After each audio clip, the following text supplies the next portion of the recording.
శ్రీరాముడు మూర్తిభవించిన ధర్మస్వరూపుడు. సీతమ్మ తల్లి ఆదర్శానికి ఆనవాలు. అలాంటి సీతారాముల ఆలయం లేని గ్రామం అంటూ కనిపించదు. అంతగా సీతారాములు భారతీయుల హృదయాల్లో శాశ్వతమైన స్థానాన్ని సంపాదించుకున్నారు.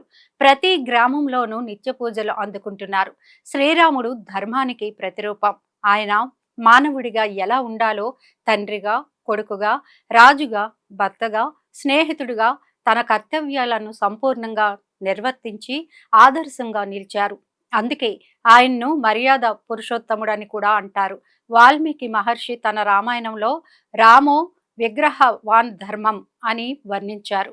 అంటే ధర్మం రాముని రూపంలో ఉందని చెప్పారు.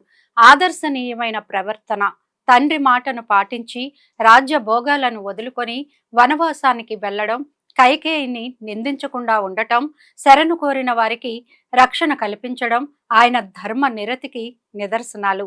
ఒక వ్యక్తిగా, కుమారుడిగా, సోదరుడిగా, భర్తగా, రాజుగా పాటించాల్సిన అన్ని ధర్మాలను ఆచరించి చూపించారు. ధర్మాన్ని ఆచరించడంలో రాముడిని మించిన వారు లేరు. అందుకే ఆయన్ను ధర్మస్వరూపుడు అంటారు. ఆయన పాలనలో శాంతి, సౌఖ్యాలతో కూడిన రామరాజ్యం ఏర్పడింది.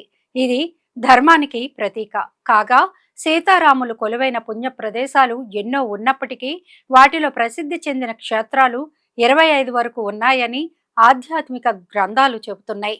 ఆ జాబితాలో రామతీర్థం, గోదావరి తీర్థం, అయోధ్య, మిథిల, నాసిక్, పంచవటి, రామగిరి, లక్ష్మణపురం, గంధమాదనం, పంపా తీరం, కిష్కింద, యమునా తీరం, చిత్రకూటం, పర్ణశాల, నందిగ్రామం, భద్రగిరి, హంపి, జీడికల్లు, వంటిమిట్ట, తిరువల్లూరు, తిరుపతి, మధురాంతకం, శ్రీరంగం, దర్భసైనం, తిరుప్పల నొడి క్షేత్రాలు కనిపిస్తాయి. ఈ క్షేత్రాలన్నీ కూడా దర్శన మాత్రం చేతనై ధన్యులను చేస్తాయనేది పెద్దల మాట.